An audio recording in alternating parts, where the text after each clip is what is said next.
Parece mentira, pero hemos llegado ya a nuestra última sesión de esta historia sobre la descentralización. Y espero haber que todos hayamos llegado de la mejor manera. Confío también que todos habrán a esta altura del partido entregado sus ensayos a fin de poder verlos en el fin de semana. La clase de hoy es una clase que tiene que ver con más bien, el tema es el Congreso, básicamente, el Congreso respecto de la descentralización, la agenda, algo así como la agenda de pendientes y el rol del Congreso frente al tema de descentralización. Eh, pero antes me gustaría que pudiéramos pintar un poco cómo está, eh, cómo está la situación en términos de nuestras autoridades electas y cuál es el panorama que tenemos. Lo que llamo el escenario, que ustedes lo pueden pintar, lo pueden ver. Miren ustedes, este es el panorama en términos de autoridades elegidas. Lo que tenemos desde 2002 para acá es un escenario que yo le pongo abigarrado de autoridades elegidas en el nivel subnacional. Este es el informe de la OMPE el 2 de octubre del 22 acerca de cuáles autoridades se han elegido. Como ustedes podrán verlo, son 13.032 autoridades. Estas 13.032 autoridades las podemos ver verticalmente, que son 25 gobernadores regionales, 25 vicegobernadores, 342 consejeros. En total, las autoridades elegidas en gobiernos regionales son 392. En términos de alcaldes provinciales, son 196 alcaldes y 1.714 regidores. Más o menos el promedio está entre 7 y 9 los regidores por municipalidad provincial. Llegan hasta 15, dependiendo del tamaño de las poblaciones. Y el total de autoridades provinciales electas es de 1.910. Y en términos distritales tenemos la mucho más grande el panorama, son 1.694, 1.694 alcaldes, 9.036 regidores, y ahí el promedio está básicamente en 5 regidores por municipalidad, con un total de autoridades distritales de 10.730 y un total de autoridades municipales de 12.040. Pero la cosa no es solamente en términos de leer el cuadro verticalmente. Miren ustedes, cada departamento también tiene un escenario abigarrado de autoridades elegidas. Uno podría tomar el departamento de Ica y encontrará que tenemos 317 autoridades. El más bajo es Madre de Dios con 84 y Tumbes con 97. Pero vean ustedes, el departamento de Lima son 1.343 y el otro departamento importante es Ancash con 1.073 autoridades electas. Uh, en el tramo ustedes encuentran numerosas. Lo que quiero decir es que cuando hablamos de una posibilidad de coordinación territorial, de establecer mecanismos e instancias de diálogo, etcétera, es realmente una situación complicada, porque por el número de autoridades que están elegidas, pero lo que muestra también que tenemos 25 gobiernos regionales, que tenemos 196 municipalidades del 2 de octubre del 2022. Recuerden que se configuró como municipalidad Alto Trujillo. Ese es el uno que se añade a esta estadística. Pero en fin, este, un escenario abigarrado de autoridades elegidas que muestra las dificultades para poder coordinar y establecer contactos y desarrollar un enfoque territorial. Pero no solamente tenemos un problema acá, o sea, un escenario en el cual no lo teníamos en el 2002 y ahora está lleno de autoridades electas, para que tengamos un número en la cabeza, sino que también tenemos una institucionalidad política segmentada, con la dificultad que esto tiene de agregación de intereses. Esta cita la encontré con un informe de IDEA Internacional también en relación a las elecciones regionales y municipales del 2022. Y ellos calculan un índice de territorialización de los partidos nacionales, obviamente, y encuentran que en promedio es 26.7%. Quiere decir que los partidos nacionales en promedio se presentan al 26% de los procesos electorales en curso. Recuerden ustedes, hay un proceso electoral para los, uh, los 25 gobiernos regionales, para las 196 provinciales y para los 1.600 y tantos distritales. Entonces, si tomamos ese conjunto y encontramos un 26% de promedio, que cubren más un poco la cuarta parte de los distritos electorales existentes. Solamente en 3 casos, en 3 partidos que tienen una esencia provinciana muy fuerte, superan el 40%. Alianza para el Progreso con el 58%, Somos Perú con el 54% y Perú Libre con el 43%. El resto de partidos no supera el, el, el 30%.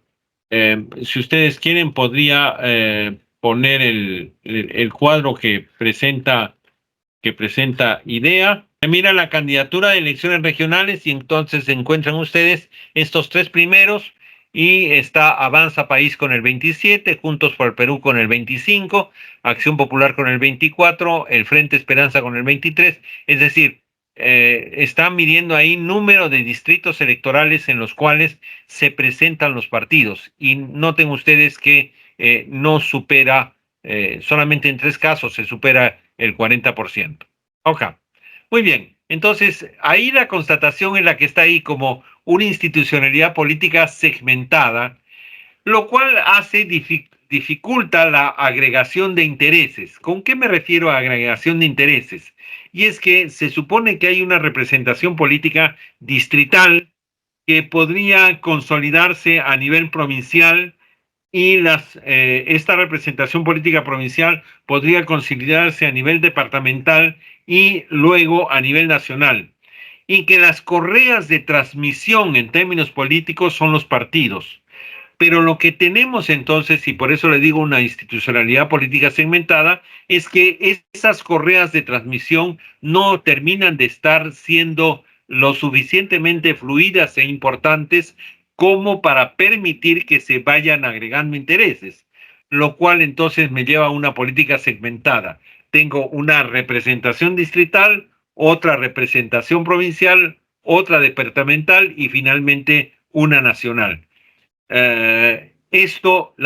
Las correas de transmisión son muy importantes en una democracia y deberían funcionar fluidamente, por lo menos entre departamentos y país, pero uno se da cuenta que en la dinámica política nacional lo que tenemos más bien son estamentos paralelos en ese sentido.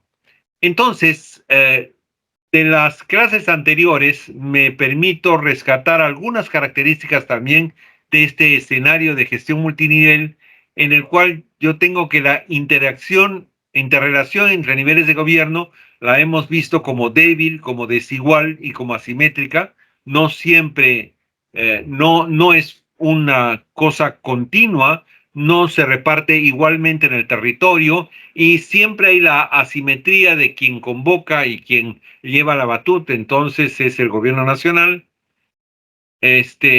Reglas que vinculan, pues un tema de descentralización, representación, participación y concertación con resultados desiguales. Lo de representación ya lo hemos explicado. Lo de participación tiene que ver y concertación tiene que ver con los consejos de coordinación, en el cual son dos funciones que están mezcladas en la misma entidad y que no terminan siendo, porque se supone que las autoridades regionales, por ejemplo, deben concertar la inversión con las autoridades provinciales y tienen que recibir la participación de la sociedad civil representada también allí. Pero esas dos dinámicas terminan siendo muy desiguales, muy...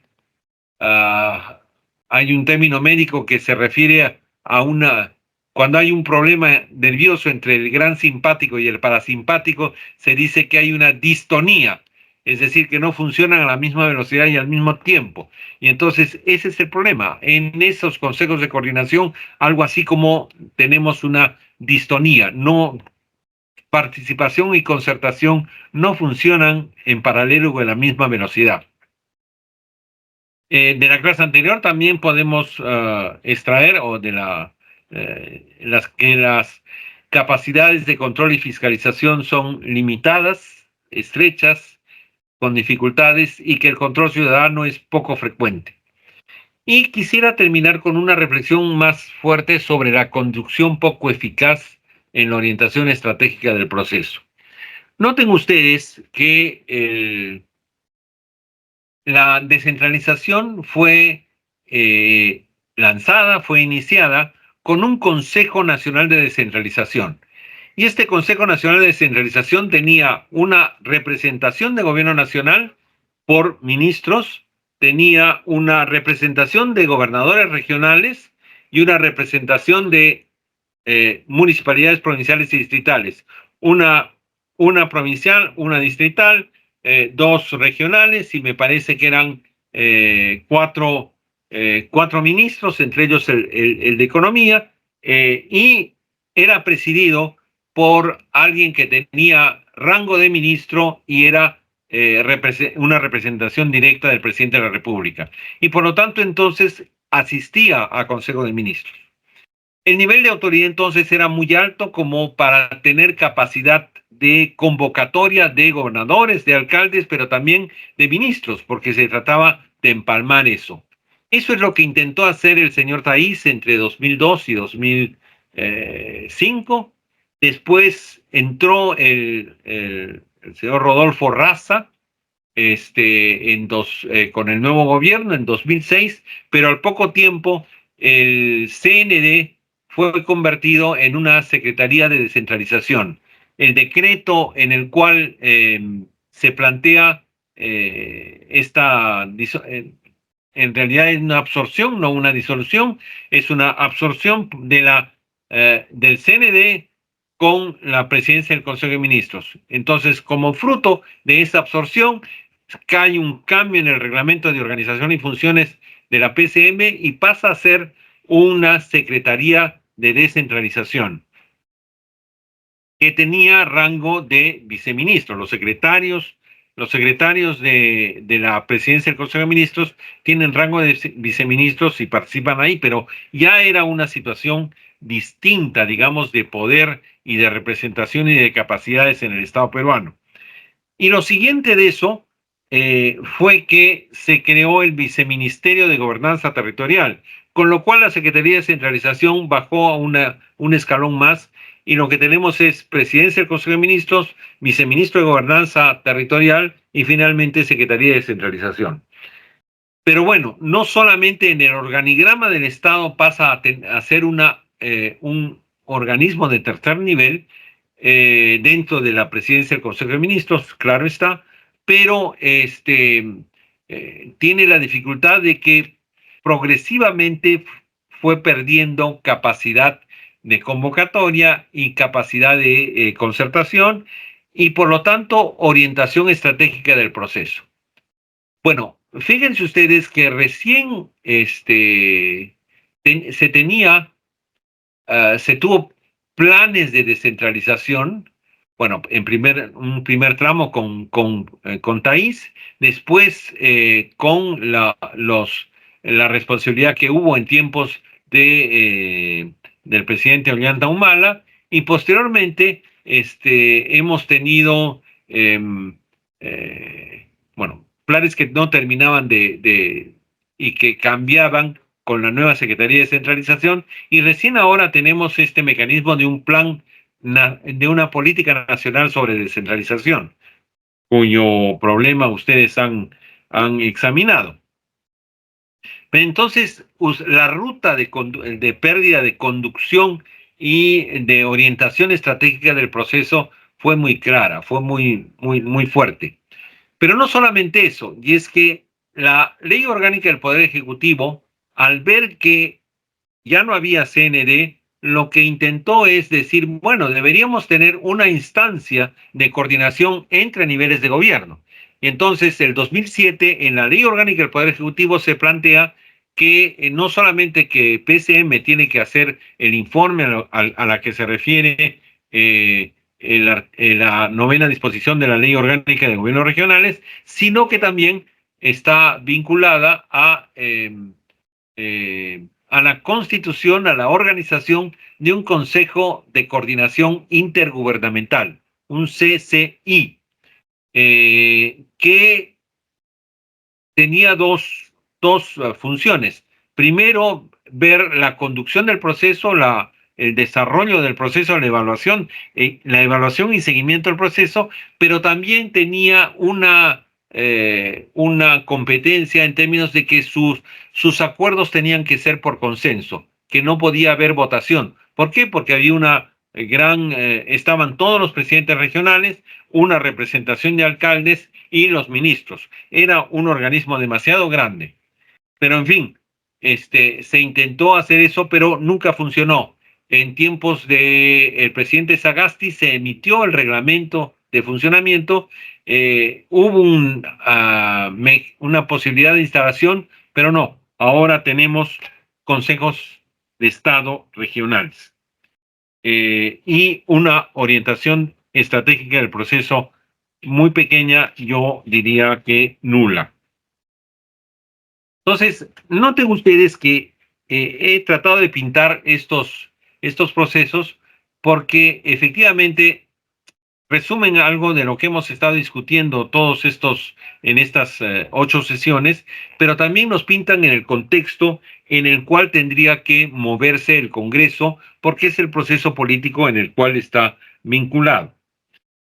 Y entonces, lo que he intentado hacer es, en primer lugar, construir una agenda que, a propósito, le he puesto no exhaustiva, porque efectivamente no es un desarrollo minimétrico de todas las cosas que habría que hacer, es una selección, a mi parecer, que podría ser la agenda en materia legislativa o de funciones del Congreso. Pero antes de entrar a esa agenda, tenemos que decir qué condiciones se necesitan para poder intervenir en este tema. Y uno primero es mejorar nuestro conocimiento e instrumentos conocimientos e instrumentos disponibles para apreciar el territorio y las poblaciones asentadas en él, las sociedades regionales y locales existentes y las capacidades existentes. Ya lo habíamos comentado desde el inicio, que era muy difícil tener estadísticas territorializadas adecuadamente. Incluso, por ejemplo, el mapa de pobreza que tenemos en base al ENAJO es construida en base a una encuesta y nos da parámetros bastante cercanos de departamentos que tienen cierta similitud en el nivel de pobreza, pero no tenemos un informe desagregado que nos pudiera llevar a tener una pobreza distrital. Claro, esa información la podríamos tener a través del CISFO y del sistema de focalización y del mecanismo, pero se dan cuenta ustedes que no todas las fórmulas que tengo a la mano son suficientemente consistentes. ¿Por qué es importante esto? Porque ahí habría que enfatizar en el conocimiento de las brechas y disparidades, que es muy importante considerar dónde están esas distancias, esas mayores distancias entre las poblaciones, cosa de la cual hemos hablado también en el pasado, sino que también tendríamos que tener una idea de cuáles son los mejores desempeños.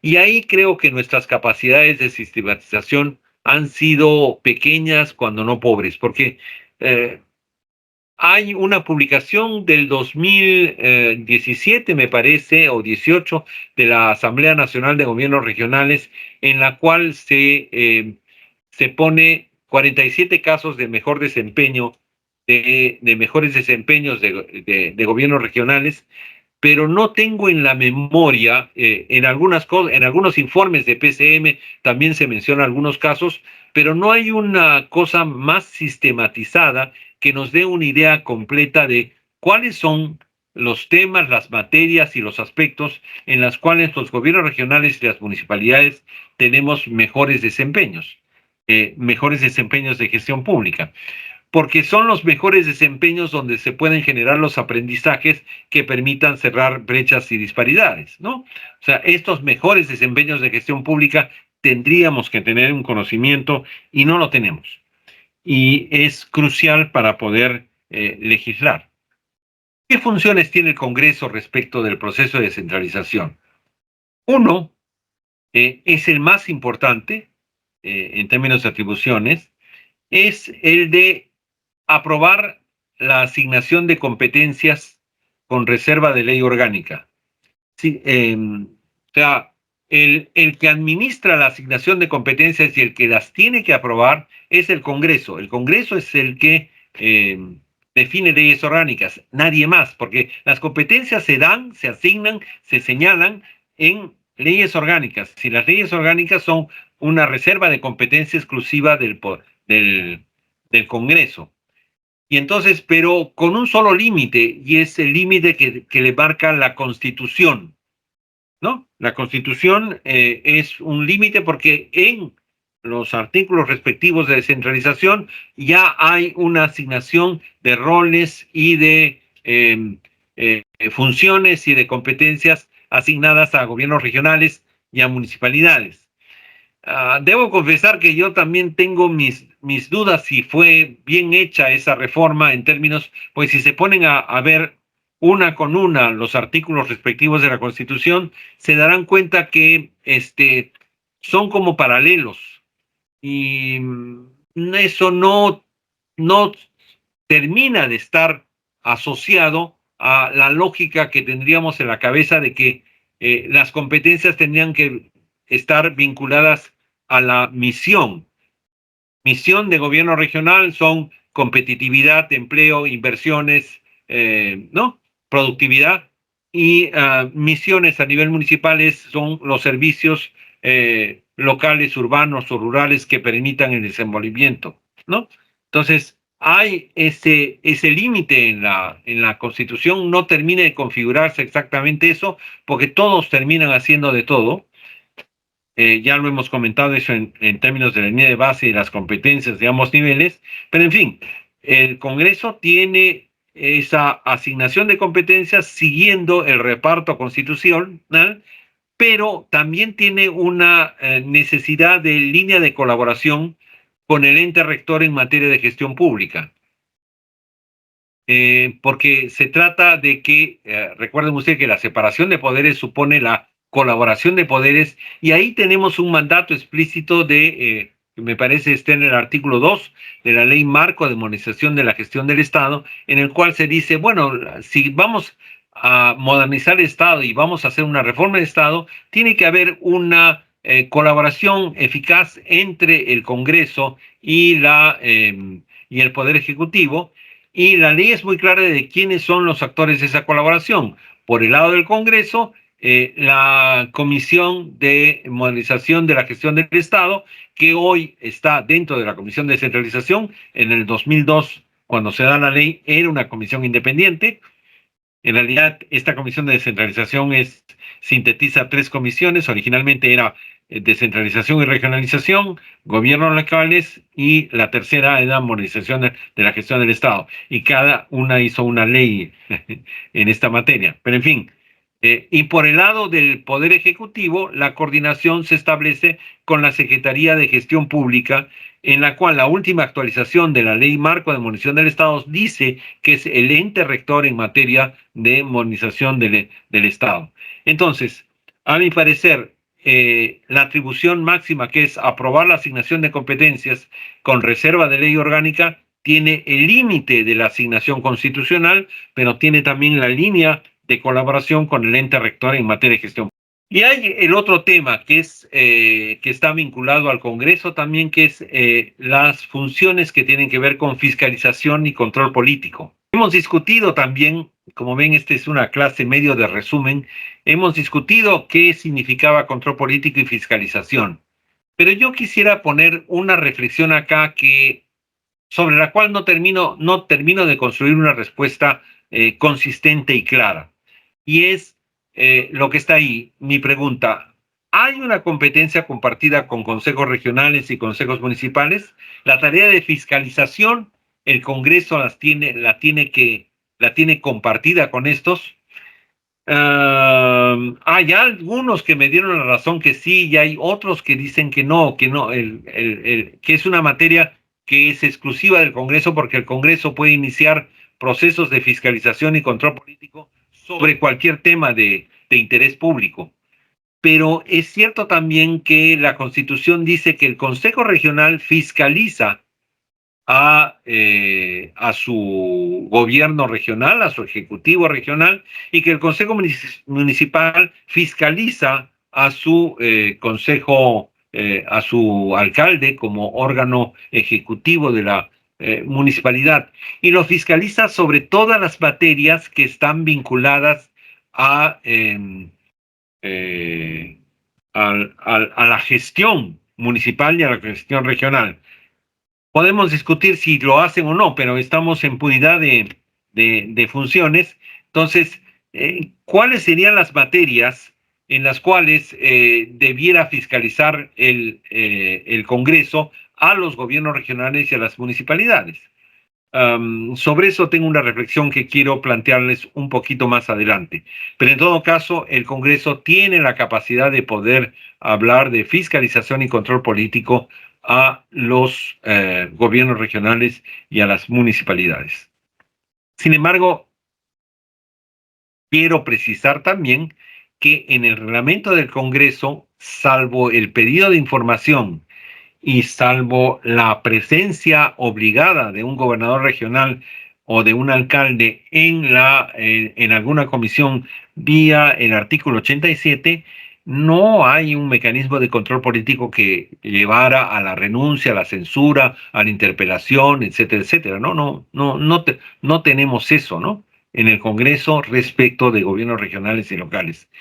Quizás con bicameralidad pueda superarse eso, porque es también un reto, ¿no? O sea, ¿cuál va a ser el rol en términos de la bicameralidad respecto de gobiernos regionales y locales y quién va a hacer qué? Me parece que ahí no va a tener que ser el reglamento quien lo precise. Y entonces, el Congreso también entonces tiene que vincularse a ciertos principios.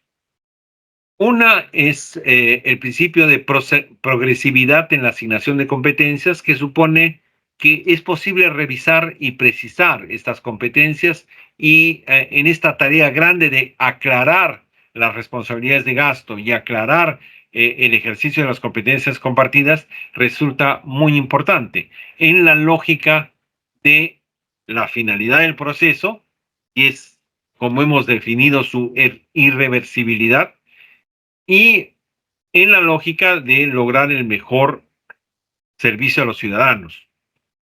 Bueno, la forma en que el Congreso ejerza estas funciones bajo estos principios tiene un contenido de lo que dice el Tribunal Constitucional, una obligación de lealtad constitucional en el legislador nacional. Y quisiera leer el texto porque me parece sumamente revelador. Está en es el fundamento jurídico 78 de la sentencia que ustedes tienen ahí en el pie de página. Imagino que lo han leído. En ese sentido, sobre el legislador nacional pesa un mandato constitucional que lo obliga a no adoptar medidas regresivas que posterguen el proceso de regionalización o dificulten irrazonablemente la asignación adecuada de competencias y transferencias de recursos del gobierno nacional hacia los gobiernos regionales y locales, conforme enuncia el artículo 188 de la Constitución, en la medida, claro está, de que exista disponibilidad presupuestal y de gasto público para tales efectos, citando la 11ª disposición final y transitoria, esta de que cuando hay una obligación de gasto, hay que ser progresivo y en el tiempo. Pero me interesa señalar esta cuestión de lealtad constitucional en la cual no podemos retrotraer. Yo no sé si descentralización pasa a ser parte de lo que llaman los constitucionalistas el núcleo duro de la Constitución. O sea, sí, pero me resulta muy difícil pensar que en algún momento, ya ha sucedido en el pasado, pero me resulta muy difícil pensar que después de estos veintitantos, 22 años de proceso de descentralización, volviéramos a un Estado centralizado. Si fuera posible tener de nuevo cetares. Se me hace muy difícil políticamente pensar eso.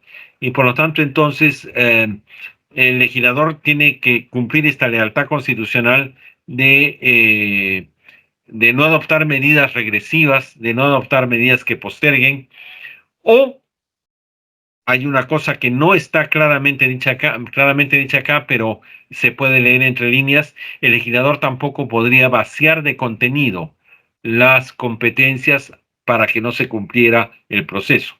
Y debe comportarse con un criterio, pero es este el contenido de la lealtad constitucional que debe ejercer el Congreso. Muy bien, entonces pasemos a ver algunos de los puntos que me parecen están pendientes. Si no me equivoco, he puesto 12 puntos que podrían ser importantes y quisiera comentarlos uno a uno. Uno es esto que acabamos de conversar, que es en qué consiste la fiscalización del Congreso, cuáles son las materias y cuáles son los procedimientos.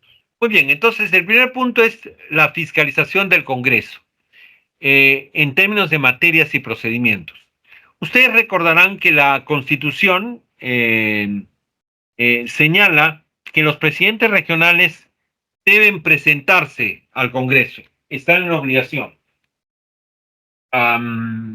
Quisiera leer exactamente lo que dice dice, los gobernadores regionales están obligados, es el último párrafo del 191, los gobernadores regionales están obligados a concurrir al Congreso de la República cuando éste lo requiera de acuerdo a ley y al reglamento del Congreso de la República y bajo responsabilidad. Ustedes verán que acá la tarea está incompleta, porque primero es cuando están obligados a concurrir cuando éste lo requiera, pero lo requiera para dar cuenta de qué, ¿no? Para exponer qué puntos, o cuando habiendo hecho algo, es requerido por el Congreso para que venga a explicarlos.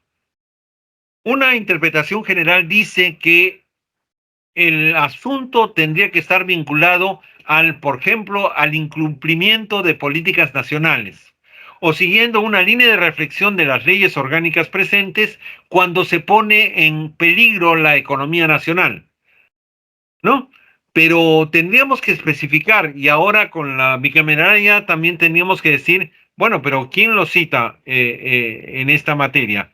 ¿Diputados o senadores? Porque recuerden ustedes que senadores va a tener un contenido de representación territorial. Entonces, probablemente tendría que ser ahí, pero ese es el ejemplo del caso español, que la comunidad, que la Comisión de Comunidades Autónomas está en el Senado, no está en el Congreso de los Diputados, ¿no? Pero tendríamos que especificar la materia.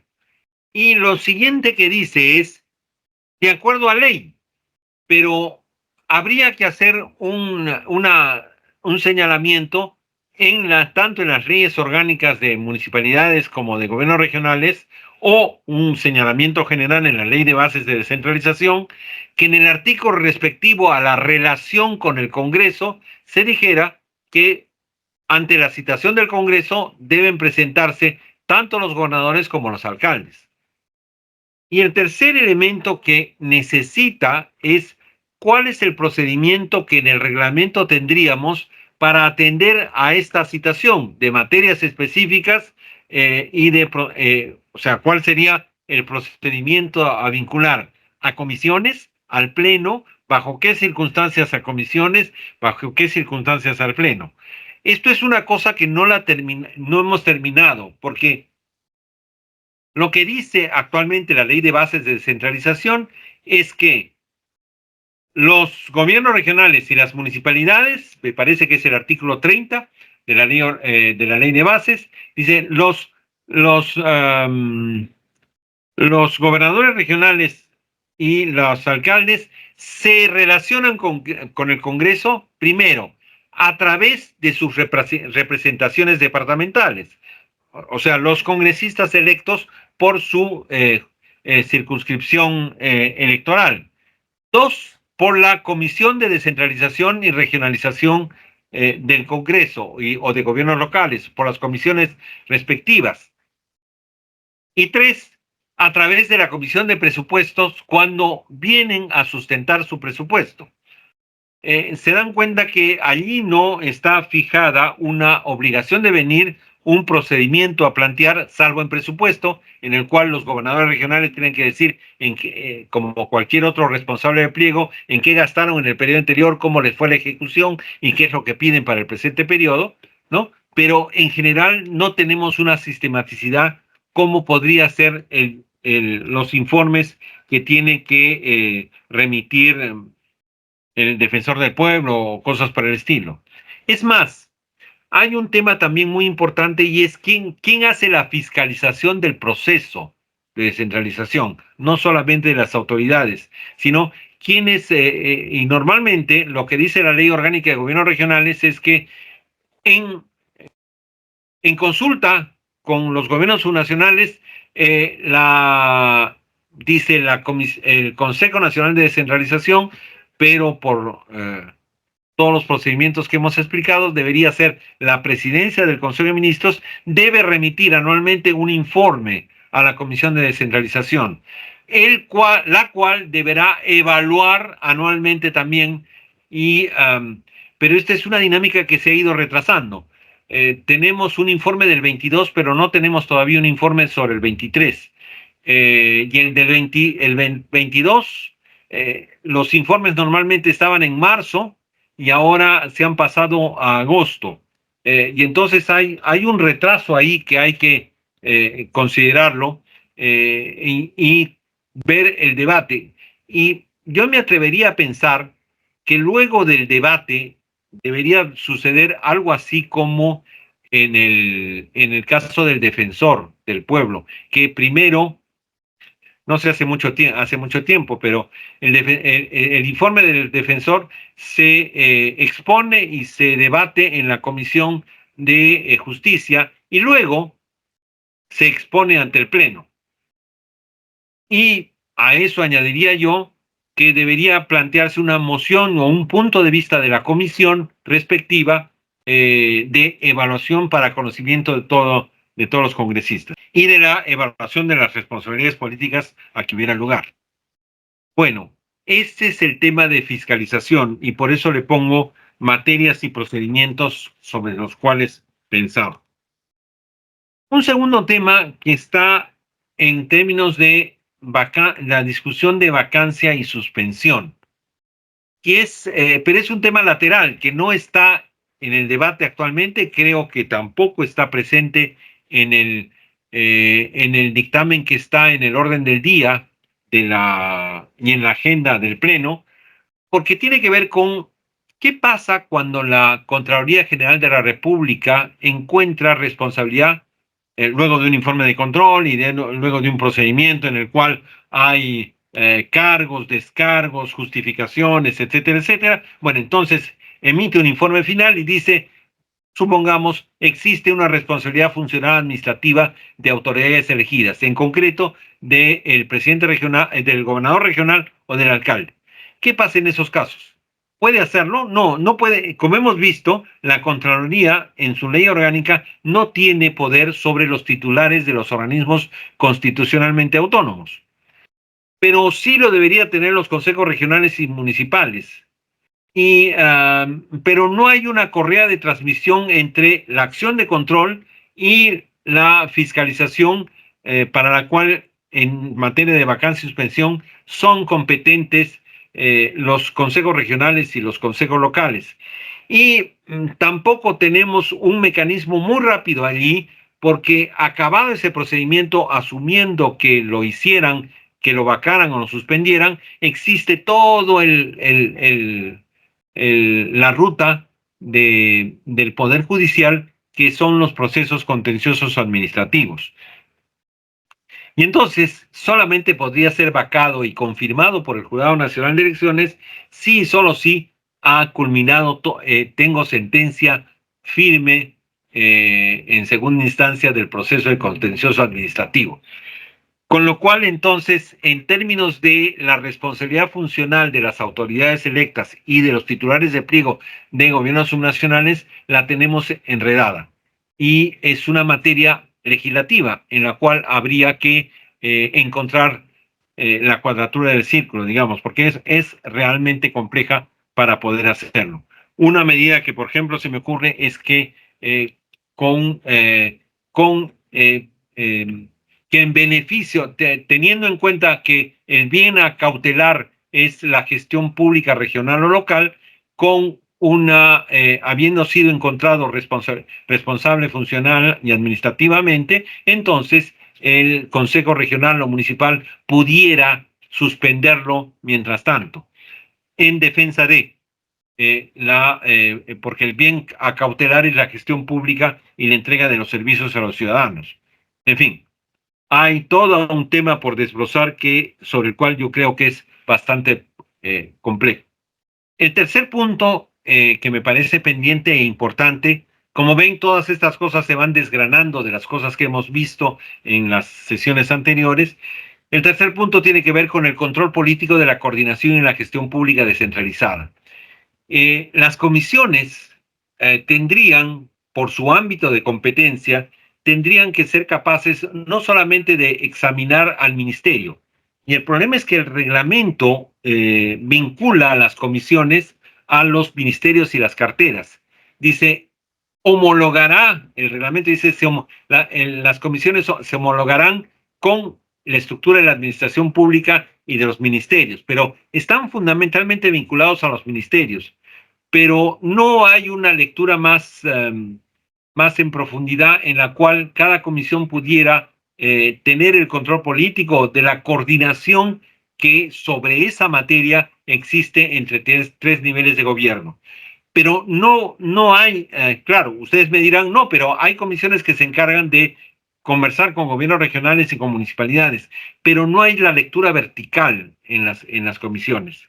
Igualmente, no hay un control político de las aplicaciones del enfoque territorial, que esa es una cosa sumamente importante para ver el proceso trunco de regionalización.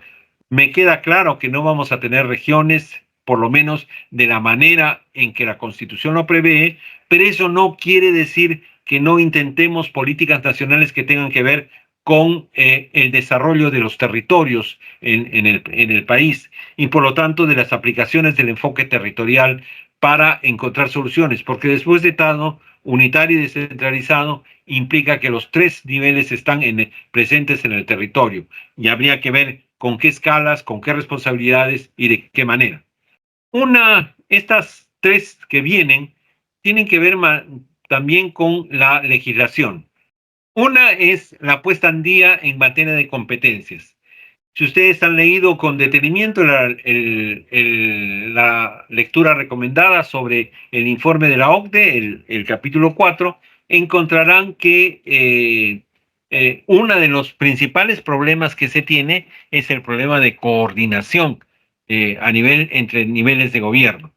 Y la coordinación nace también de lo dice el Banco Mundial en su informe, en el sentido de que hay que clarificar las responsabilidades de gasto y ver de qué manera se articulan.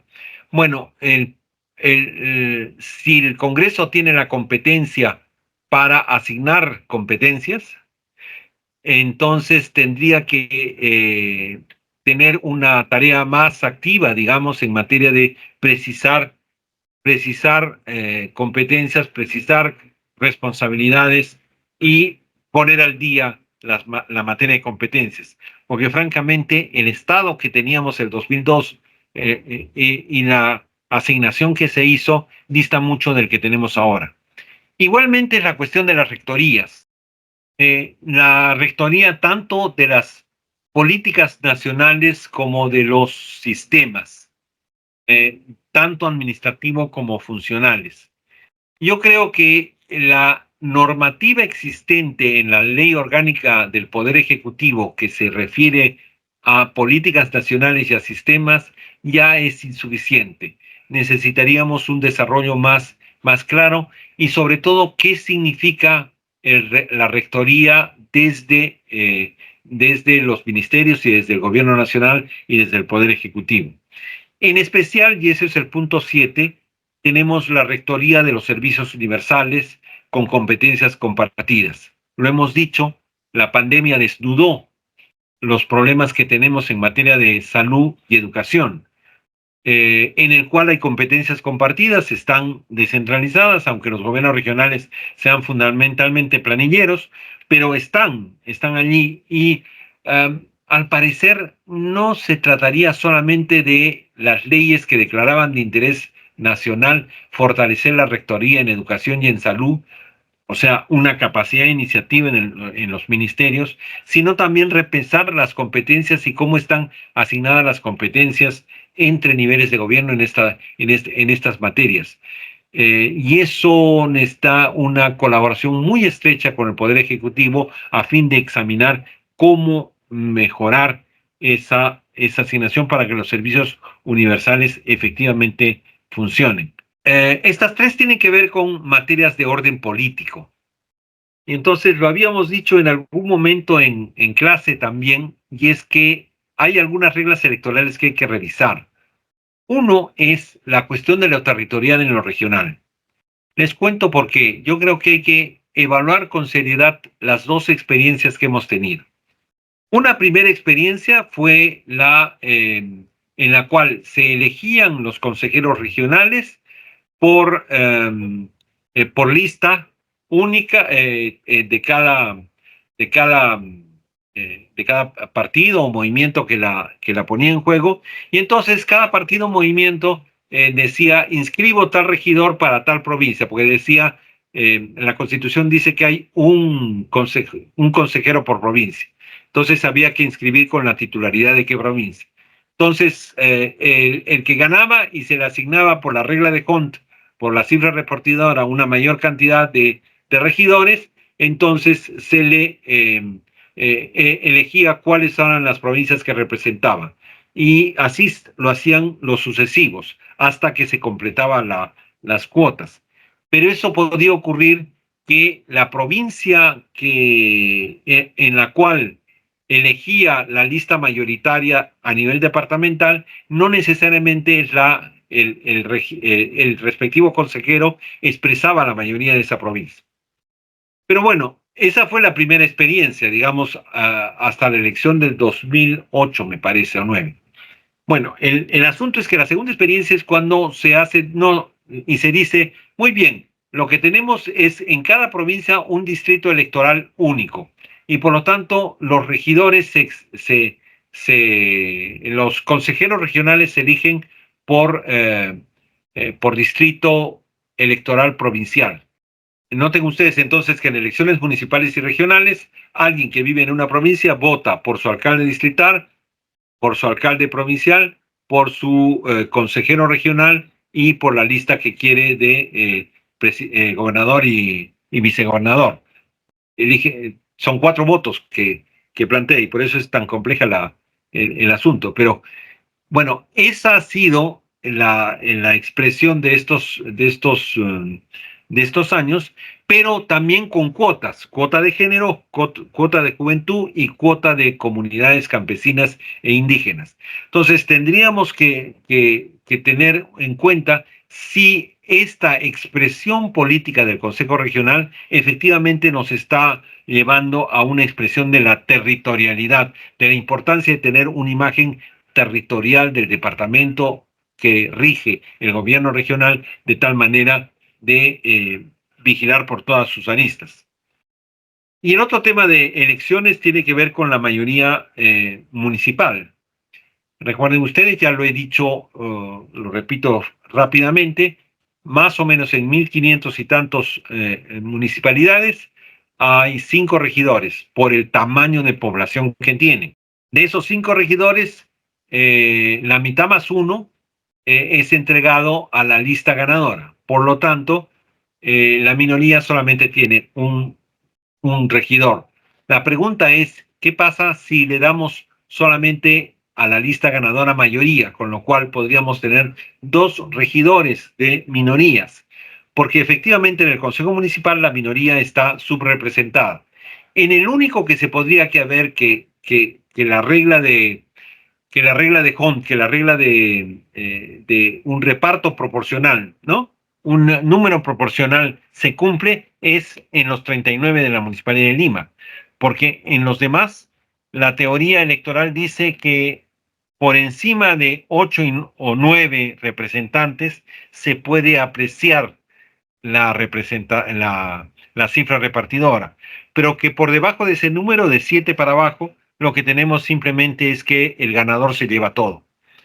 Y entonces, fíjense ustedes que tenemos un conjunto abigarrado también de sistemas electorales que se cruzan en el mecanismo. Y creo que habría que revisarlos. También habría que revisar el funcionamiento de los consejos de coordinación en términos de sus funciones de concertación y participación, pero también su eficacia para la rendición de cuentas y el control de la ciudadanía. Estos son elementos que estaban en la definición misma del proceso de descentralización y sin embargo los resultados que tenemos de concertación, de participación, de rendición de cuentas y de control de ciudadanía son sumamente desiguales, disparejos, cuando no distorsionados. Y sobre este punto, en el tema 10, lo que veo es, bueno, ¿cuál sería la instancia en el territorio como parte del diseño institucional que me permitiría la coordinación allí? La normativa actual, que es una normativa que depende del ROF de la PCM, es que estas serían las agencias regionales de desarrollo, una por departamento. Pero no sé si en todos los actores hay la necesidad de coordinación.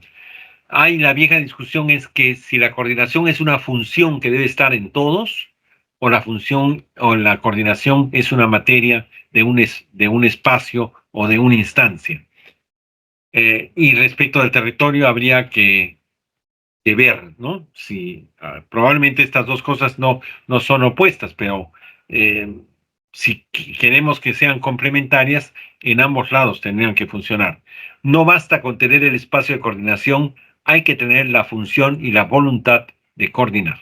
En materias del Congreso mismo, 2 puntos que me parecen importantes.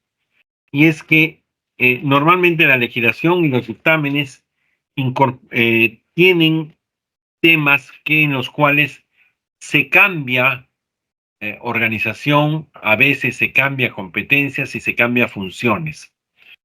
A veces sin los debidos estudios. Pero creo que en el análisis, en el proceso legislativo de comisiones, junto con el costo-beneficio, debería estar también el impacto competencial.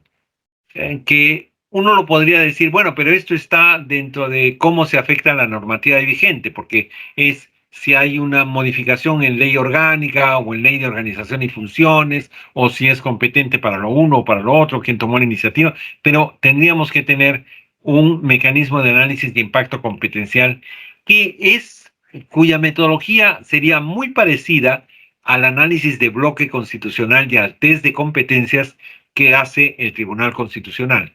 O sea que en materia prima tendríamos, yo intenté de alguna manera ponerlo en blanco y negro, eh, no, no estoy completamente contento del intento, pero creo que habría que avanzar por ese nivel.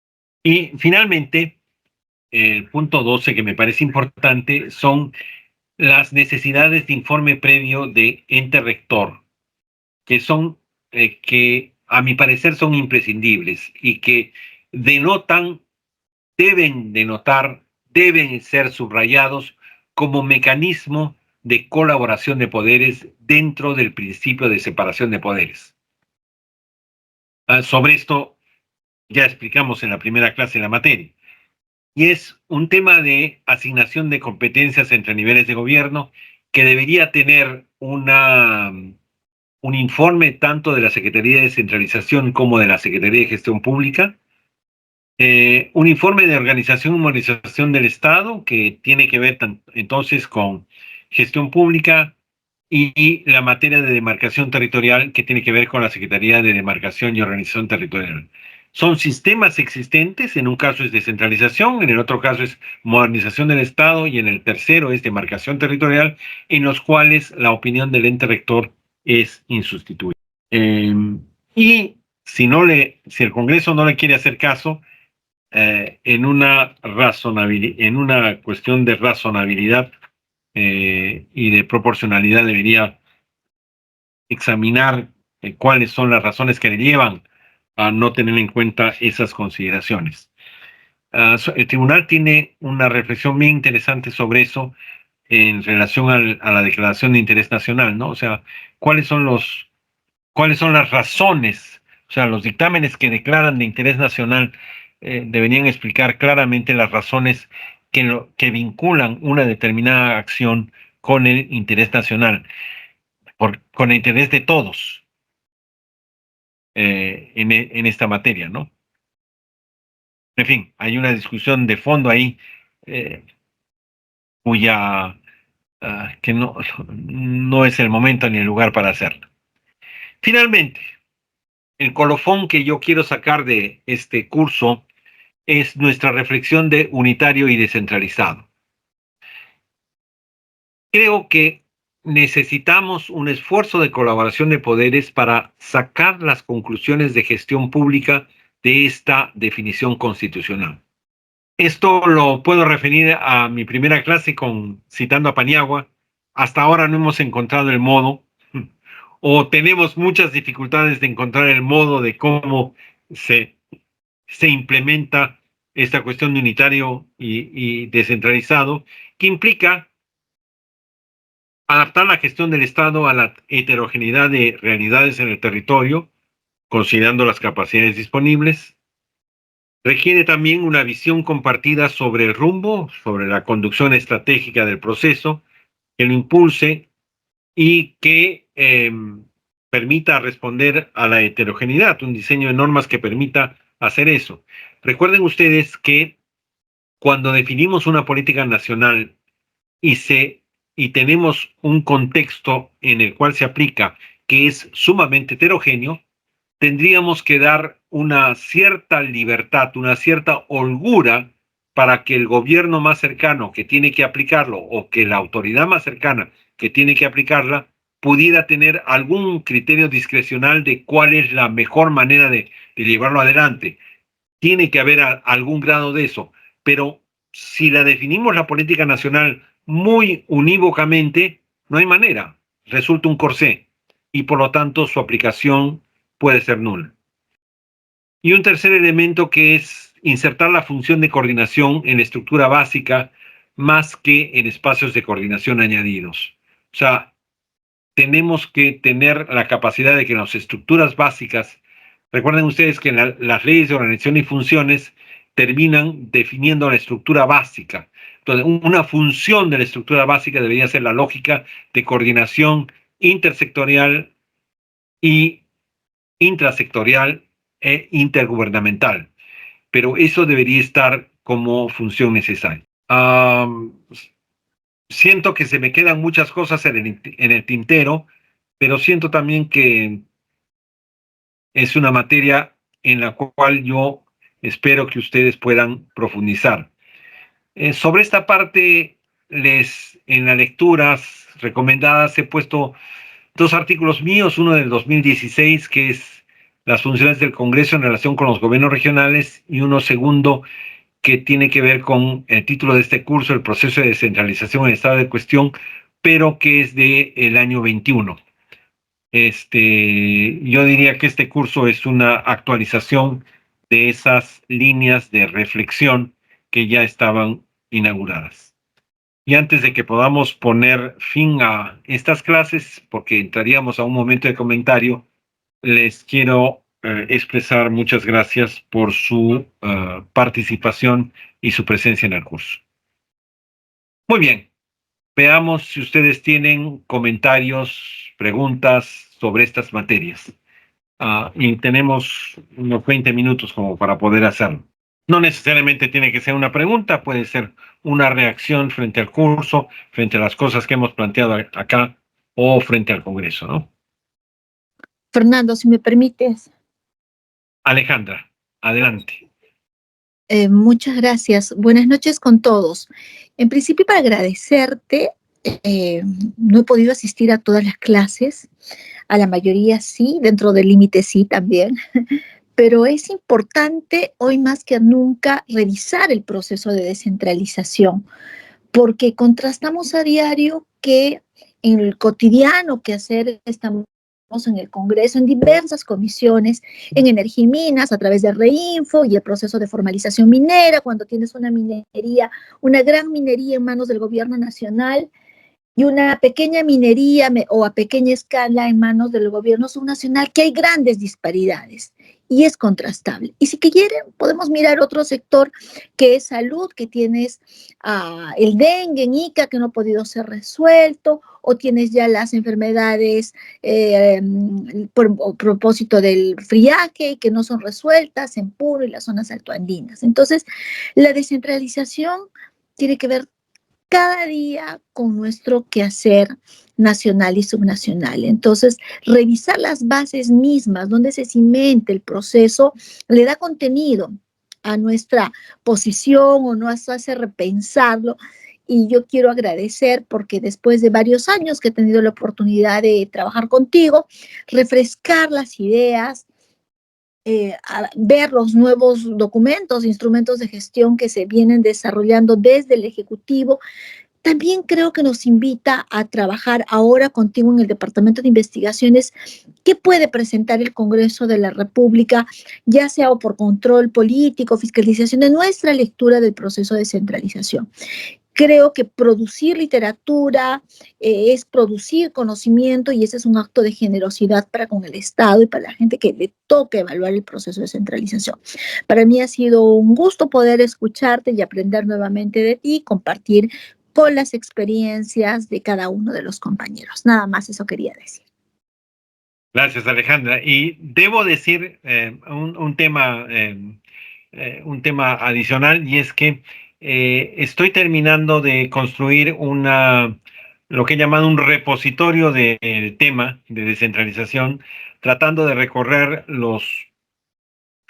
los 22 años del proceso. Yo he estado vinculado a la Comisión de Descentralización entre 2005 y hasta el año pasado, hasta el 2022. Bueno, estoy tratando de organizar el conjunto de materiales que han pasado por mis manos en la comisión y menos mal lo tenía en discos duros. Lo dejaré como, lo pondré, no lo dejaré, estoy hablando, estas cosas no se dejan, sino lo pondré a disposición de todos, espero el próximo mes como un repositorio del proceso. Doctor, disculpe, el señor Iván Vega levantó la mano. Ok, Iván. ¿Aló, Fernando? Sí, espero que tu micro funcione bien hoy día. Sí, espero que este funcione porque paro fallando con este micro. Primero, agradecerte por las exposiciones. Y este es un espacio que ha permitido regresar a analizar algunos temas. Y tener en cuenta que estamos ante una política de Estado que no se cumple. Y creo que deberíamos volverla a analizar, ¿no? Es decir, y ver todo el sistema y todas las normas que regulan la materia. Hace un rato mencionaste a una norma respecto al tema del CCCI, y eso me hace pensar que a veces pasa el tiempo y las normas no se acuerdan. Yo recuerdo que en el año 2009, entonces creamos el reglamento del CCCI. Es más, no solamente lo creamos, sino que se hizo el proceso electoral para elegir a las autoridades locales, se sacó la directiva y se instaló y se eligieron los representantes. Solo fue una hermosa foto, solamente fue una hermosa foto. Hasta el año 21 no ha vuelto a funcionar, que eliminan el reglamento y vuelven a sacar un nuevo reglamento, pero tampoco funciona. Tenemos instituciones que debemos reevaluarlas y que si no han funcionado, debemos ver cómo van a funcionar. Porque debemos entender que esto que, como bien ha señalado, se ha iniciado hace ya 22 años, no va a parar. Lo que tenemos que ver es que es un proceso a largo plazo. Y como proceso a largo plazo, tenemos que establecer los mecanismos que permitan ir superando las deficiencias que a lo largo de los años vamos a ir encontrando. Los procesos de descentralización, como conversábamos la vez pasada, son largos, son de décadas. Alemania tardó casi 500 años, creo, en completar su sistema, su proceso, y aún siguen ellos diciendo que siguen en proceso. Y bueno, y tenemos que tener eso presente. Es decir, no es un tema que culmina con la dación de normas, no culmina con el tema de alguna transferencia, sino que es dinámico y permanente. Y con eso deberíamos quedarnos. Es dinámico y permanente. Y la revisión permanente de cómo está es una tarea de todos nosotros para encontrar soluciones a los problemas, porque eso nos ayudará a solucionar los problemas que aquejan a la población del país. Gracias, Fernandito. Bueno, y Alejandra y Iván son también testigos de ciertas continuidades en algunas ideas que he planteado, pero también de ciertas rupturas, pero en fin.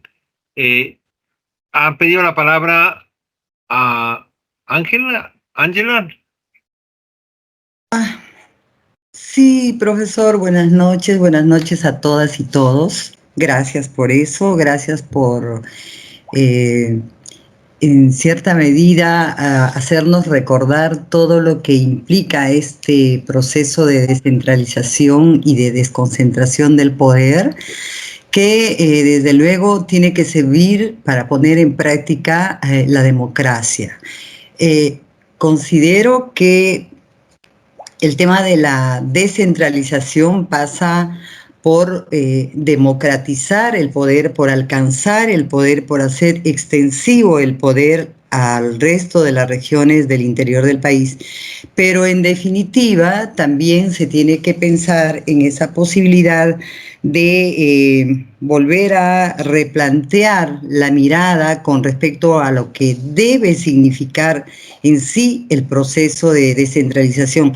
Yo en lo particular considero que, por ejemplo, no ha sido visto este proceso como un proceso que tenía que generar equidad, que se tenía que hacer, se tenía que trabajar, formular, proyectar, planear, pensando en que las regiones que tienen un elevado nivel de pobreza, obviamente tienen serias desigualdades y contradicciones.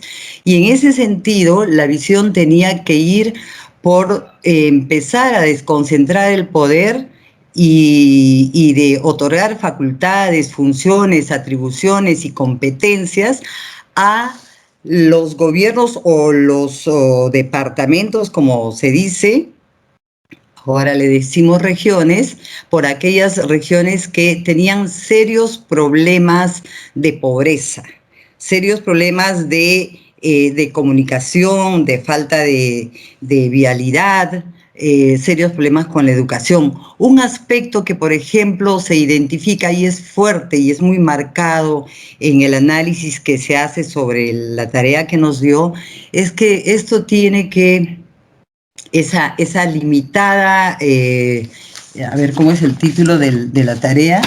Limitada entrega de recursos. La limitada entrega de recursos no creo que precisamente vaya por eso. Yo, por ejemplo, hago una observación ahí porque no es ese el problema.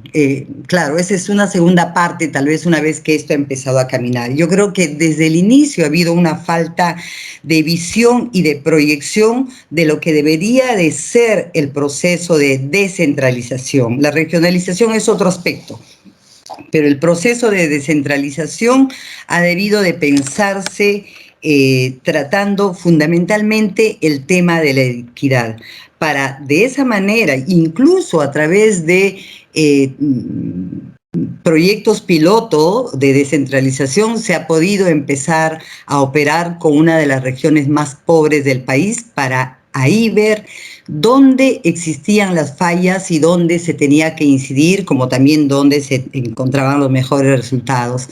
Yo creo que hay mucho sobre lo que nosotros tengamos que aprender, pero otro aspecto que preocupa muchísimo es precisamente esa falta de precisión en la asignación de competencias, de funciones, por parte del gobierno central a través de los diversos ministerios, y que obviamente va a generar una dualidad de acciones, de trabajos a realizar, y que incluso no permite medir después con indicadores y otros los resultados que se está teniendo, los aciertos y los desaciertos para corregirlos. No quiero hablar más, yo estoy contenta con la clase. Ha habido mucho que retrasar y yo creo que para adelante, como yo, muchos de los que estamos acá, estamos dispuestos a seguir enriqueciéndonos y también a compartir lo que tengamos en conocimiento para algún documento que sea necesario, de repente desde nuestros espacios publicar algunos temas al respecto, porque el país realmente lo requiere. Requerimos generar cierta, no precisamente homogeneidad, pero sí cierta mejora en los niveles de las condiciones de vida de las poblaciones más pobres de nuestro país. O sea, el tema de la pobreza lo tenemos que superar, pero con medidas acertadas y con un concurso de capacidades de distintos, no solo poderes gubernamentales, ni un poder legislativo, ni un ejecutivo, sino con los actores sociales y los expertos en la materia, como historiadores, sociólogos, economistas, y la propia población. Yo le decía la vez anterior que, por ejemplo, una de las cosas que no ha hecho el gobierno, sí, el tiempo, ya sé, es precisamente construir el proceso de descentralización desde abajo. Gracias, profesor. Muchísimas gracias por todo lo que nos ha brindado. Tiene la palabra Gilmer Trujillo y después Norma Zorrilla. Gracias, Fernando. Gracias. Buenas noches. Bueno, sumarme a los que han hecho el uso de la palabra para felicitarte. He tenido la oportunidad de conocer de cerca tu esfuerzo, tu dedicación al tema de la descentralización. Seguramente que, así como Alejandra, ayudaste mucho en su oportunidad que nosotros pudiéramos cumplir con los encargos que nos dio el Congreso. Y bueno, ahora con este curso, importante porque además de desarrollar aquello que conoces, nos motivas a también involucrarnos en este tema que seguramente para todos nosotros ya queda claro, y creo es una coincidencia de la academia, de los actores que tienen que ver con las implementaciones del proceso de descentralización de la propia población, respecto a que el proceso de descentralización prácticamente tiene un balance negativo. Probablemente muchos digan que ha fracasado, pero hay algo que se tiene que rescatar.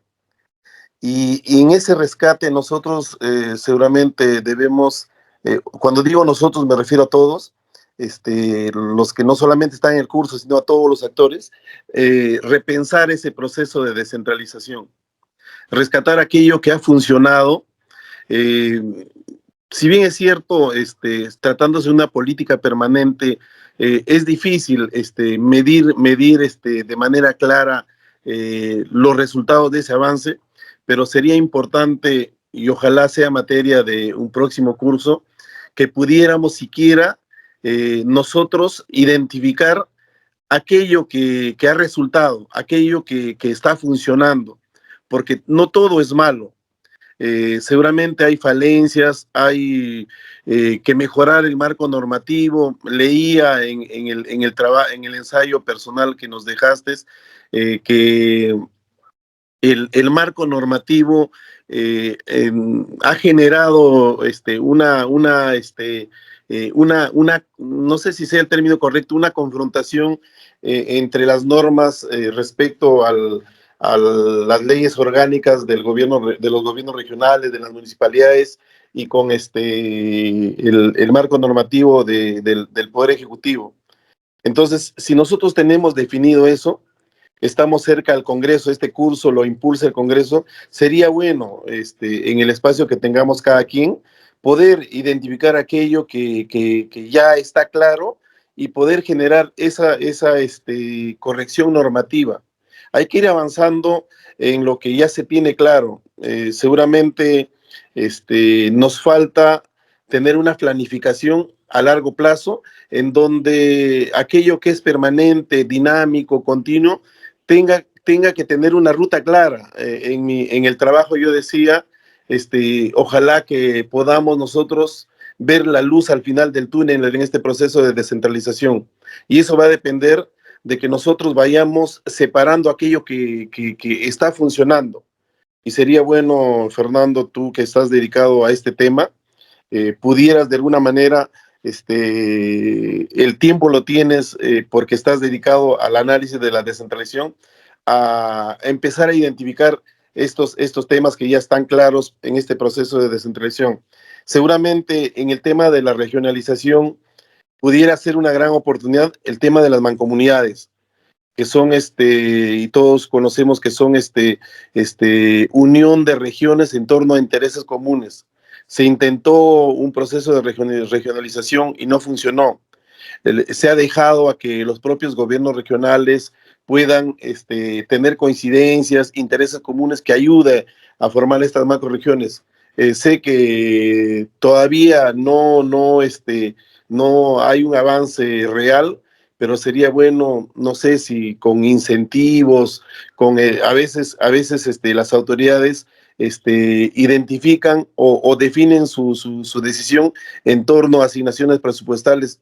No sé, encontrar mecanismos para que esto funcione, pero hay que avanzar en ello, porque actualmente nosotros tenemos las configuraciones regionales que son simplemente nuestros propios departamentos. Solamente se ha creado la autoridad, el gobierno en cada región, pero no tenemos nada del proceso de regionalización.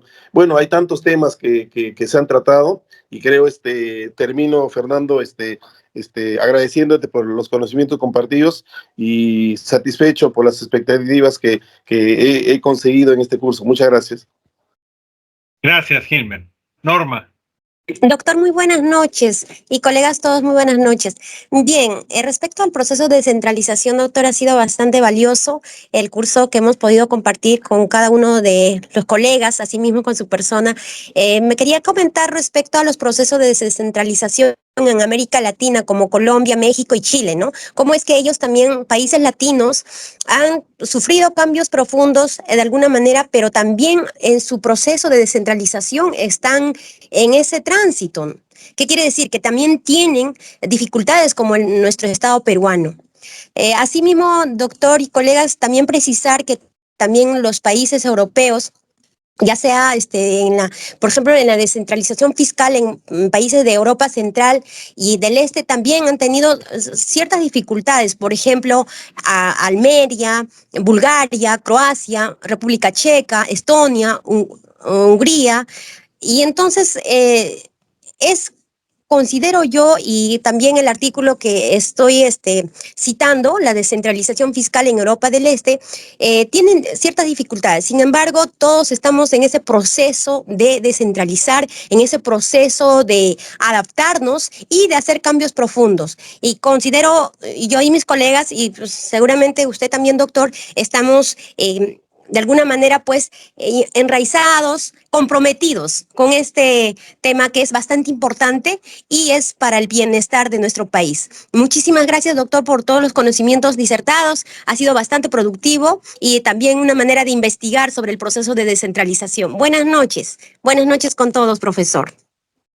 Buenas noches, Norma. No sé si alguien más, pero creo que estamos al cierre. Dos comentarios chiquitos nada más. Primero, agradecerles, agradecer a todos por su presencia, su asistencia. Y segundo, es un aviso parroquial.